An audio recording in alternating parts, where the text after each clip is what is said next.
तो हम लोग बेटा फिर से स्टार्ट करते हैं। अगर तो एक बार मैं समरी आपको दूं, चैप्टर 1 स्टार्ट कर रखे थे, उसको 4 पार्ट में डिवाइड किया था। और फर्स्ट पार्ट हमारा था इंट्रोडक्शन का, तो उसमें लाइफ स्पैन था और डेफिनेशन ऑफ रिप्रोडक्शन थी, टाइप्स ऑफ रिप्रोडक्शन था, तो वो हमने लेक्चर 1 में खत्म किया था। लेक्चर 2 में डेफिनेशन और टाइप्स पे आए थे। फिर उसके बाद हम लोग लेक्चर 3 स्टार्ट किए थे। लेक्चर 3 में हमने सिर्फ पढ़ा था एसेक्सुअल रिप्रोडक्शन और उसके टाइप्स। उसमें सेक्सुअल रिप्रोडक्शन इन एनिमल्स कैसे होता है, सेक्सुअल रिप्रोडक्शन इन प्लांट्स कैसे होता है, तो इन सब के बारे में लेक्चर 3 तक में हमने बात कर ली है। जो बच्चों ने नहीं देखा है वो प्लीज आप लोग चैनल पे जाके लेक्चर 1, 2, 3 तीनों देख लीजिए। आज हमारा स्टार्ट करेंगे लेक्चर 4। ठीक है, लेक्चर 4 में हम बात करेंगे सेक्सुअल रिप्रोडक्शन, यानी हमारे चैप्टर का 3rd टॉपिक, और चैप्टर का 4th टॉपिक जो था सम इंपॉर्टेंट टर्म्स, उसके बाद भी हम आज इसी में ही साथ में मिला के कर ले रहे हैं, क्योंकि बाद में मैंने सबको मिक्सअप किया तो वो मिक्स अप होने से ज्यादा अच्छा लग रहा है। अलग अलग बताने से बार बार मुझे रिलेट करना पड़ेगा कि 3rd टॉपिक में हमने ऐसा पढ़ा था। यहाँ पर सामने आपको दोनों चीज रहेगी, तो सेक्सुअल रिप्रोडक्शन के बारे में पढ़ेंगे और इंपॉर्टेंट टर्म्स के बारे में भी पढ़ लेंगे जो इस चैप्टर में या इस यूनिट में आने वाले हैं। ठीक है, तो आज का हमारा टॉपिक है sexual reproduction and some important terms, 3rd और 4th दोनों।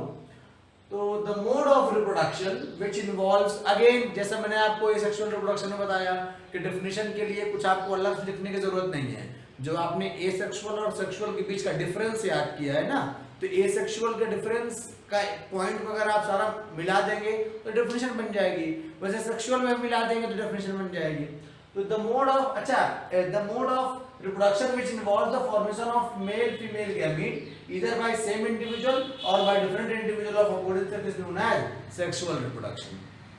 देखिए कुछ बातें मैं आपको पहले से बता देता हूँ। asexual reproduction इजी है, sexual reproduction टफ है। asexual reproduction ऑर्गेनिजम्स जो सिंपल हैं वो कर सकते हैं। सेक्सुअल रिप्रोडक्शन सिंपल ऑर्गेनिज्म के लिए बहुत कॉम्प्लेक्स बात हो जाएगी, इसलिए मल्टीसेलुलर ऑर्गेनिज्म करते हैं। तो सबसे बड़ा चीज आता है कि व्हाट वाज द नीड। अगर ये सेक्सुअल रिप्रोडक्शन सारा काम चल रहा था, जरूरत क्या थी सेक्सुअल रिप्रोडक्शन की, what was the need of sexual reproduction. तो बेटा मैं आपको एक बात पहले बता चुका हूं कि वेरिएशन नाम का एक जो वर्ड है ना, इसी ने पूरी बायोलॉजी को बहुत अच्छे से घुमा रखा है। और सेक्सुअल रिप्रोडक्शन की जरूरत थी मल्टीसेलुलर ऑर्गेनिज्म को वेरिएशन के लिए जरूरत पड़ी, क्योंकि अगर ऑफस्प्रिंग्स में वेरिएशन आएंगे तो फिर उसकी वजह से वो बेटरमेंट की तरफ जाता जाएगा, इवोल्यूशन की तरफ जाता जाएगा। ठीक है, वेरिएशन आते कैसे हैं? वेरिएशन आने का रीजन ये होता है, इसमें आप फिर 2 जगह पे जाएंगे। एक बार चैप्टर 6 में जाएंगे मॉलिक्यूलर बेसिस ऑफ इनहेरिटेंस, और एक बार चैप्टर 7 में जाएंगे इवोल्यूशन, है ना।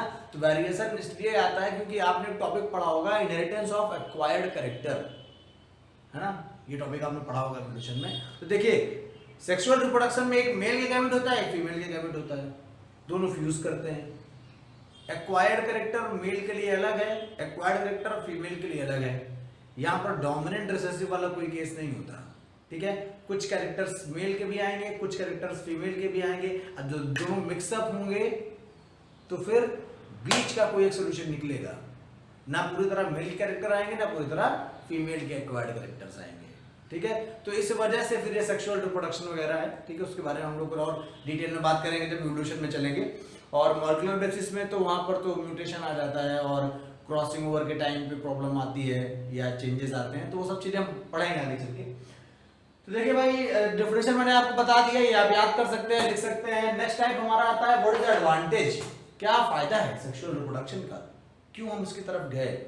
ऑलवेज लर्न या ऑलवेज रिमेंबर, व्हाई का आंसर आना चाहिए, क्यों इसकी तरफ हम गए। उसके 2 एडवांटेज है। पहला हमको जेनेटिक रिकॉम्बिनेशन मिल जाता है। जेनेटिक रिकॉम्बिनेशन के लिए again molecular basis of offspring causes variation plays important role in evolution. मैंने आपको पहले ही बताया कि हम चैप्टर 6 में भी जाएंगे और 7 में भी जाएंगे, तो इस पॉइंट के लिए चैप्टर 6 में जाएंगे और इस पॉइंट के लिए चैप्टर 7 में जाएंगे। ठीक है, तो ये पॉइंट मैं आपको बहुत क्लियरली समझा दूंगा चैप्टर 6 में कैसे है, और ये पॉइंट मैं आपको चैप्टर 7 में समझा दूंगा। ठीक, अब एक बेसिक सी बात कि देखिए सेक्सुअल रिप्रोडक्शन एक कॉम्प्लेक्स प्रोसेस है, it is a very complex process. तो जाहिर सी बात है इस कॉम्प्लेक्स प्रोसेस करने के लिए इंसान को एक पर्टिकुलर एज चाहिए होगी जब वो कैपेबल होगा।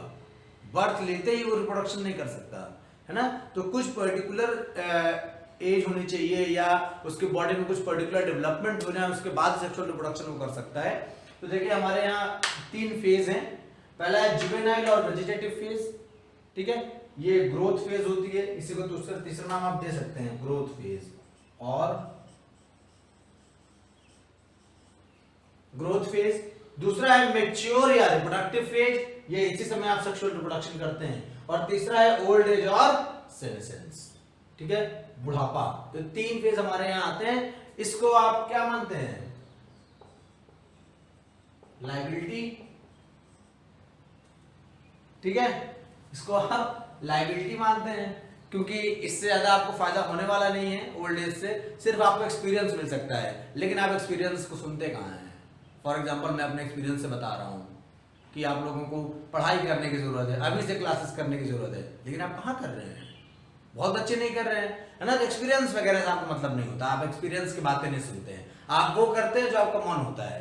फॉर एग्जाम्पल कोई बंदा, तुम जा रहे हो, सामने से आ रहा है, बोलो उधर मत जाना बड़ा सा गड्ढा है, तो तुम जीवन में कोई और काम करो चाहे ना करो, लेकिन उसकी तरफ जरूर जाके देखोगे कि क्या है वहां पर। तो ये खैर स्टूडेंट्स में जरूर होता है ये चीज। तो हमारे यहाँ फेजेस 3 है, juvenile phase, mature phase, old phase. Juvenile को ही वेजिटेटिव हम बोलते हैं, मैच्योर को ही रिप्रोडक्टिव बोलते हैं और ओल्ड को ही सेनेसेंस बोलते हैं। नेक्स्ट टॉपिक हमारा अब सेक्सुअल रिप्रोडक्शन के बारे में आप जान गए। अब हम आगे आपसे बात करेंगे सेक्सुअल रिप्रोडक्शन कैसे होता है प्लांट्स में और सेक्सुअल रिप्रोडक्शन कैसे होता है एनिमल्स में। हम लोग बात करेंगे सेक्सुअल रिप्रोडक्शन की। तो ये 2 प्लांट्स में भी होते हैं सेक्सुअल रिप्रोडक्शन और एनिमल्स में भी होते हैं। तो पहले हमारा टॉपिक आएगा सेक्सुअल रिप्रोडक्शन इन प्लांट्स, इसके बारे में बात करेंगे। तो फिर यहाँ पे अब मैंने सारी चीजें लिखना बंद कर दी हैं, अगेन आपको डेफिनेशन थोड़ी थोड़ी बता दूंगा, ठीक है, वो आप लिख लीजिएगा। तो सेक्सुअलिटी इन प्लांट्स, तो अच्छा देखिए यही सारे टॉपिक हम सब इंपॉर्टेंट है उसमें आपको समझाते हैं, है ना, ये मैंने इसमें इंक्लूड कर दिया है। सेक्सुअलिटी इन प्लांट्स, तो मैं पहले आपको बता दूं कि अभी हमने पढ़ा था 3 phase, growth phase, reproductive phase और ओल्ड फेज, या कह लो आपकी जुवेनाइल, मैच्योरिटी, सेनेसेंस। तो 3 फेज हमने पढ़ा रखे थे, है ना। तो देखिए सबसे पहले ये पढ़ लीजिए, जो एनुअल और बाइनियल प्लांट होते हैं ना, दे फॉलो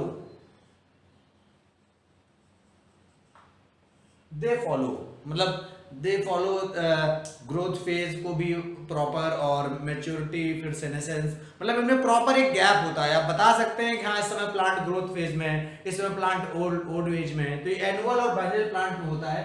पेरिनियल प्लांट में you cannot distinct, मतलब आप क्लियरली डिफरेंशिएट नहीं कर सकते हैं, ठीक है। पेरिनियल प्लांट में बहुत साल तक उनको जीना है, तो कई बार अलग अलग इन्वायरमेंट कंडीशन की वजह से एक ही प्लांट स्पीसीज में अलग अलग गैप होते हैं या अलग अलग ईयर्स में अलग अलग तरीके के डेवलपमेंट होते हैं, डिपेंड करता है एनवायरमेंटल फैक्टर, ठीक है। और तीसरा आता है कुछ स्पेशल टाइप के, जैसे आजकल के बच्चे, इसमें लिख रखा है आजकल के बच्चे, ये अनप्रिडिक्टेबल टाइप होते हैं, अनप्रिडिक्टेबल। जब आप 4-5 घंटा गेम खेल लेते हैं तो फिर खुद को लगता है ना, अरे यार 4-5 घंटे बर्बाद कर दिया, अब कोई गेम नहीं करूंगा, अब बस पढ़ूंगा 2 घंटा। जैसे ही किताब उठाए बैक टू पवेलियन, है ना। जैसे तुम जैसे अनप्रिडिक्टेबल हो, तो वैसे कुछ प्लांट भी अनप्रिडिक्टेबल टाइप भी होते हैं, है ना। जिसमें एग्जांपल मैंने लिख रखा है, देखिए नीला कुरंजी। और अगर आप लेक्चर लगातार देख रहे होंगे तो पहली बार मैं ब्लू मार्कर का यूज कर रहा हूं, है ना। तो नीला कुरंजी को मैं नीले से ही लिखा हूं, तो ऐसा मत सोचना कि सर एकदम आयरन मैन टाइप के हैं कि नीला कुरंजी लिखने के लिए गए होंगे मार्वल स्टूडियो, लेके आए होंगे ब्लू मार्कर, क्योंकि इस समय लॉकडाउन में कहीं मिल नहीं रहा होगा। तो ऐसा कुछ नहीं बेटा, मिल गया, पड़ा हुआ था, ठीक है। तो इसीलिए मैंने इसको नीला कुरंजी लिख भी दिया नीले से ही। इसका नाम है स्ट्रोबिलैंथस कुंथियाना, इसका बोटानिकल नेम स्ट्रोबिलैंथस कुंथियाना है। ये भाई साहब 12 साल में फ्लावर करते हैं, ये 12 साल में फ्लावर करते हैं, हर 12 साल में। तो इतने अनप्रिडिक्टेबल है ये, ठीक है। तीसरे है बंबू प्लांट, ये इसकी लाइफ स्पैन जो होती है 60 से 100 मान लो, ठीक है। तो ये अपने पूरी लाइफ स्पैन में सिर्फ एक बार फ्लावर करते हैं, एक बार पूरी लाइफ स्पैन में। तो कितने ज्यादा अनप्रिडिक्टेबल है ये, समझ में आ रही बात, ठीक है। तो बंबू प्लांट के बारे में यहाँ पर बात हो गई। तो ये होता होगा सेक्सुअल रिप्रोडक्शन इन प्लांट्स। अब देखिए सेक्सुअलिटी में लोग बात करते हैं, पहले आता है होमोथैलिक या मोनोइसियस। होमो मतलब एक, थैलिक मतलब थैलस, तो एक ही थैलस में, थैलस मतलब पूरी प्लांट बॉडी, तो एक ही थैलस में अगर दोनों सेक्स प्रेजेंट है, मेल और फीमेल, तो वो हुआ होमोथैलिक, या उसी का दूसरा नाम देते हैं मोनोइसियस। एग्जांपल है कैरा, कुकुरबिटा, कोकोनट, पाम। दूसरा हेट्रोथैलिक, हेट्रो मतलब होता है डिफरेंट, थैलिक मतलब थैलस से बना है, तो अलग अलग प्लांट बॉडी। तो अगर रिप्रोडक्टिव ऑर्गन्स अलग अलग प्लांट बॉडी में प्रेजेंट हैं तो उसको हेट्रोथैलिक या डायोसियस बोलेंगे। एग्जांपल है मार्चेंटिया, डेड पाम एक्सेट्रा। तीसरा आता है बाइसेक्सुअल फ्लावर। बहुत लोग बाइसेक्सुअल को होमोथैलिक में ले जाके जोड़ देते हैं, है ना, गलत बात है बेटा। होमोथैलिक में मैंने बोला प्लांट में, पूरे प्लांट में, और यहाँ पर बाइसेक्सुअल फ्लावर लिखा है, तो सिर्फ फ्लावर की बात कर रहा है, पूरे प्लांट पार्ट की बात नहीं कर रहा है। तो मतलब एक फ्लावर में ही दोनों स्ट्रक्चर प्रेजेंट हैं, मेल और फीमेल, स्टेमन और carpel. Stamen male developing part है, कार्पेल फीमेल है। तो अगर एक ही फ्लावर में दोनों प्रेजेंट हैं तो बाइसेक्सुअल फ्लावर। तो होमोथैलिक और बाइसेक्सुअल में क्या फर्क है? यही फर्क है बेटा सिर्फ कि होमोथैलिक में पूरे प्लांट बॉडी की बात की जा रही है और बाइसेक्सुअल फ्लावर में सिर्फ फ्लावर की बात की जा रही है, बाकी एक ही में दोनों प्रेजेंट हैं। एग्जांपल इसका mustard, pea, China rose etcetera. और लास्ट हमारे पास यूनिसेक्सुअल फ्लावर, तो वैसे ये भी अलग है डायोसियस से, जैसे बाइसेक्सुअल अलग है होमोथैलिक से। इसमें एक ही सेक्स होता है एक ही फ्लावर में, या मेल या तो female. Example sunflower, rice, wheat etcetera. ठीक है, अब इसमें भी यूनिसेक्सुअल फ्लावर में भी क्या होता है, जिसके पास सिर्फ मेल रिप्रोडक्टिव पार्ट है उसको बोलते हैं स्टैमिनेट फ्लावर, और जिसके पास सिर्फ फीमेल रिप्रोडक्टिव पार्ट है उसको बोलते हैं पिस्टिलेट फ्लावर। तो ये सब इंपॉर्टेंट टर्म्स में आता था, बट मैंने इसी में इंक्लूड कर दिया है, तो आप लोग इसे पढ़ लीजिए। ठीक है, तो ये सेक्सुअल रिप्रोडक्शन इन प्लांट्स वाला पोर्शन हमारा यहीं से खत्म होता है। नेक्स्ट टॉपिक हमारा स्टार्ट होगा सेक्सुअल रिप्रोडक्शन इन एनिमल्स। चलिए हम लोग स्टार्ट करते हैं सेक्सुअल रिप्रोडक्शन इन एनिमल्स। थोड़ा सा वास्ट टॉपिक है ये, प्लांट से ज्यादा बड़ा है। और सेक्सुअल रिप्रोडक्शन इन एनिमल्स में हम बात करेंगे सबसे पहले बायोलॉजिकल साइकिल की। तो बायोलॉजिकल साइकिल दो टाइप की है, ईस्ट्रस साइकिल और मेंस्ट्रुअल साइकिल। तो ईस्ट्रस साइकिल और मेंस्ट्रुअल साइकिल में बेसिक डिफरेंस ये है कि मेंस्ट्रुअल साइकिल में कंटिन्यूअस ब्रीडर्स होते हैं और ईस्ट्रस साइकिल में सीजनल ब्रीडर्स हैं। सीजनल ब्रीडर्स का मतलब ये हुआ, फॉर एग्जांपल डॉग, काऊ, ये सब एक पर्टिकुलर सीजन में ही बेबी प्रोड्यूस कर सकते हैं, not for the whole year. ठीक है, नॉन प्राइमेट्स जितने भी आते हैं। और फॉर एग्जांपल आपका menstrual cycle continuous breeders, for example humans, primates जो भी हैं, तो they can produce for the whole year. जब वो रिप्रोडक्टिव फेज में अपने आ जाएंगे और जब तक रिप्रोडक्टिव फेज में रहेंगे तब तक for the whole year they can produce baby. ठीक है, तो रिप्रोडक्टिव, फिर उसके बाद सेकंड रहेगा reproductively actively for 3 to 4 months, मतलब एक पर्टिकुलर सीजन में, और ये for the entire reproductive phase. Example non primates, example है प्राइमेट्स। अब देखिए सेक्सुअलिटी इन एनिमल्स, यहां भी दो टाइप के हैं, बाइसेक्सुअल और यूनिसेक्सुअल। ऐसे पर्टिकुलर ऑर्गेनिज्म जिनमें मेल और फीमेल दोनों पार्ट एक ही बॉडी में प्रेजेंट है, they are known as bisexual. और ऐसे पर्टिकुलर ऑर्गेनिज्म जिनकी मेल और फीमेल बॉडी अलग अलग इंडिविजुअल से प्रेजेंट है, वो है यूनिसेक्सुअल, जिनमें मेल और फीमेल रिप्रोडक्टिव पार्ट अलग अलग बॉडी में प्रेजेंट है, तो वो है यूनिसेक्सुअल। एग्जांपल आपको दे दिया, बाइसेक्सुअल में अर्थवॉर्म है, टेपवॉर्म है, लीच है, स्पंजेस हैं एक्सेट्रा, और इसमें कॉकरोच, डॉग, ह्यूमन एक्सेट्रा, इसके बारे में आपने पढ़ रखा है, कॉकरोच के बारे में, चैप्टर 7 स्ट्रक्चर और ऑर्गेनाइजेशन इन एनिमल्स, क्लास 11। और इसकी पूरी फिजियोलॉजी पढ़ रखी है, चैप्टर 16 से चैप्टर 22, क्लास 11 ह्यूमन फिजियोलॉजी, है ना। तो अब हम चलेंगे, ये तो हमारा सेक्सुअल रिप्रोडक्शन एनिमल स्टार्ट हुआ है, सेक्सुअलिटी के बारे में आपने जान लिया है। नेक्स्ट टॉपिक हमारा है events in sexual reproduction. Sexual reproduction में कौन कौन से इवेंट्स होते हैं, तो मैं अभी हम लोग सिर्फ एक फेज की बात कर रहे हैं, याद रखिएगा हमने 3 फेज पढ़ा है, growth phase, reproductive phase, old phase. तो ओल्ड फेज की कोई बात नहीं कर रहे हैं, ग्रोथ फेज की कोई बात नहीं कर रहे हैं, हम इस समय सिर्फ रिप्रोडक्टिव फेज की बात कर रहे हैं। और हमारा जो रिप्रोडक्टिव फेज है वो 3 पार्ट में डिवाइड है, प्री फर्टिलाइजेशन, फर्टिलाइजेशन और पोस्ट फर्टिलाइजेशन। तो फर्टिलाइजेशन से पहले, फर्टिलाइजेशन के टाइम और फर्टिलाइजेशन के बाद। ठीक है, तो नेक्स्ट टॉपिक हमारा होगा सेक्सुअल, वो मतलब इवेंट्स इन सेक्सुअल रिप्रोडक्शन, और हम प्री फर्टिलाइजेशन पहले स्टार्ट करेंगे। अब देखिए इवेंट्स इन सेक्सुअल रिप्रोडक्शन, ठीक है, तो मैंने आपको बता रखा है कि pre fertilization, fertilization, post fertilization 3 part में डिवाइड किया गया है। प्री फर्टिलाइजेशन में सबसे पहला, यानी प्री मतलब बिफोर होता है, फर्टिलाइजेशन मतलब फर्टिलाइजेशन। तो पहले हमारा आता है गैमेटोजेनेसिस। देखिए दो वर्ड से मिलकर बना हुआ है,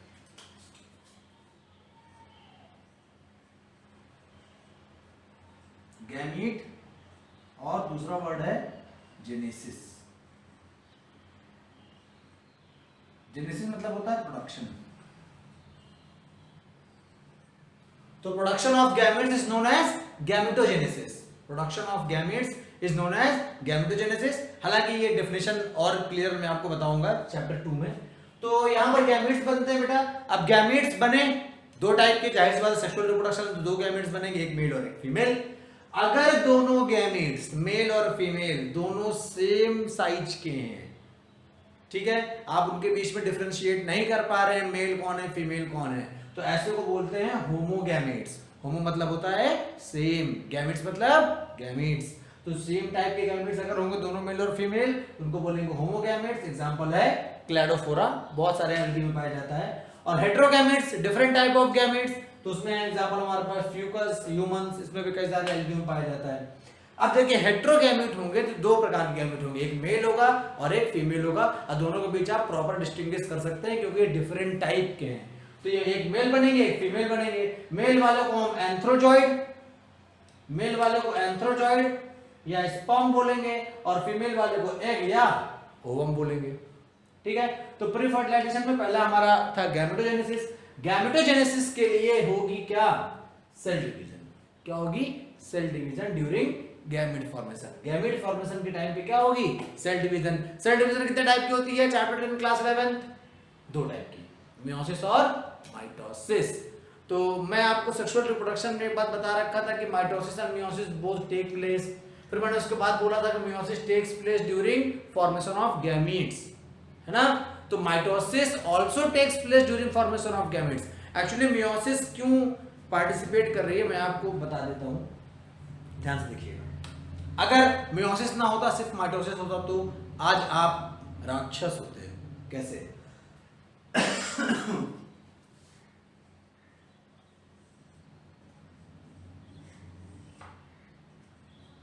ये 46 क्रोमोसोम्स हैं, ठीक है, मेल और फीमेल के। ये गैमेट प्रोड्यूस करते हैं 23, ये गैमेट प्रोड्यूस करते हैं 23, ये दोनों फ्यूज होके बनते हैं अगेन 46। तो ये मान लीजिए एग, ये मान लीजिए स्पर्म, ठीक है। तो ये हमारे यहां चलता है, मियोसिस में चलता है 23 ये मिला के फिर जाइगोट बना 46, ठीक है। ये मियोसिस में चलता है। अगर ये ना होता तो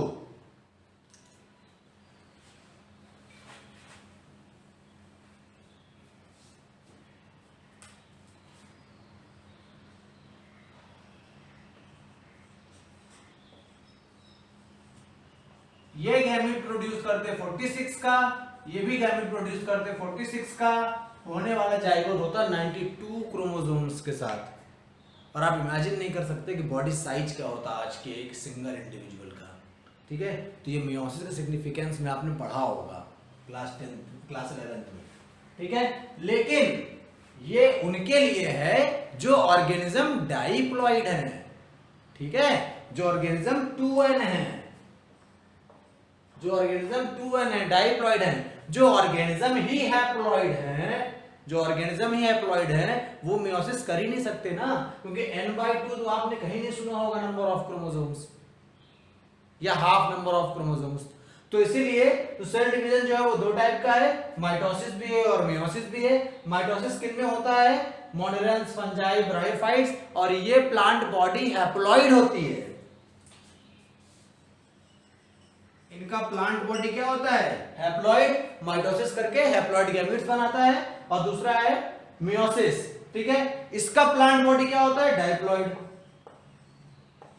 इसका प्लांट बॉडी डाइप्लॉइड होता है, ये मियोसिस करके हैप्लॉइड बनाता है, ये माइटोसिस करके हैप्लॉइड बनाएगा, क्योंकि हैप्लॉइड है ये, तो हैप्लॉइड से माइटोसिस किया तो हैप्लॉइड बना। क्योंकि माइटोसिस मियोसिस में सिंगल सा डिफरेंस था, माइटोसिस होता है इक्वेशनल डिवीजन और मियोसिस होता है रिडक्शनल डिवीजन। तो इक्वेशनल कहने का मतलब प्लांट बॉडी हैप्लॉइड एंड तो इसका जो गैमेट बना वो भी n, तो n is equal to n, तो इक्वेशनल हो गया।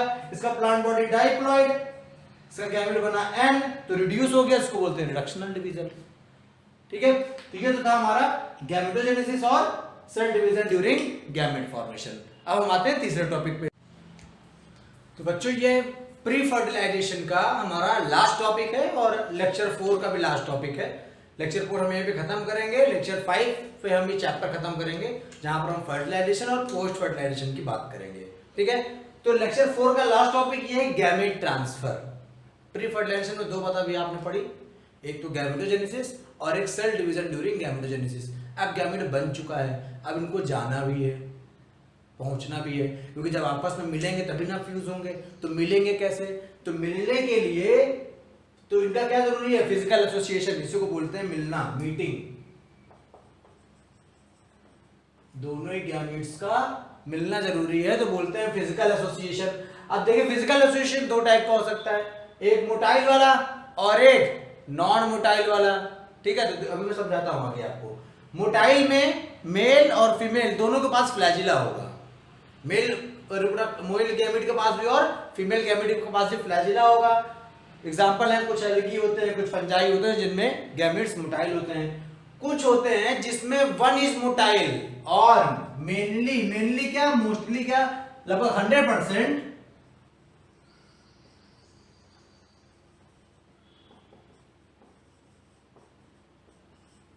Male gamete is motile. Male gamete is motile. Male gamete female gamete से साइज में बहुत छोटा होता है। ठीक है, और मेल गैमेट ही मोटाइल होता है। मेल गैमेट मोटाइल होगा मोस्ट ऑफ द ऑर्गेनिजम्स में। अब जाहिर सी बात है मेल गैमेट के पास फ्लैजिला होगा, हो भी सकता है, लेकिन most of the time flagella नहीं होता है। तो फिर उनको कौन चाहिए होते हैं? एजेंट, ले जाने वाले लोग। जैसे फॉर एग्जांपल यहाँ से लखनऊ आपको जाना है, तो अभी लॉकडाउन की बात नहीं कर रहा हूँ, नॉर्मल डेज की बात कर रहा हूँ, तो आप पैदल नहीं जाएंगे, आपको क्या चाहिए? Travel agent. तो वैसे ही ये भी, इनको भी एजेंट चाहिए, क्योंकि थोड़ी थोड़ी दूर थोड़ी जाना होता है, कभी कभी लंबी लंबी दूर कवर करना होता है, तो उनको चाहिए होते हैं एजेंट। एजेंट के बारे में बहुत अच्छे से हम लोग बात करेंगे चैप्टर 2 में, लेकिन अभी थोड़ा सा बता दे रहा हूं मैं। एजेंट दो टाइप के हो सकते हैं, बायोटिक और एबायोटिक भी।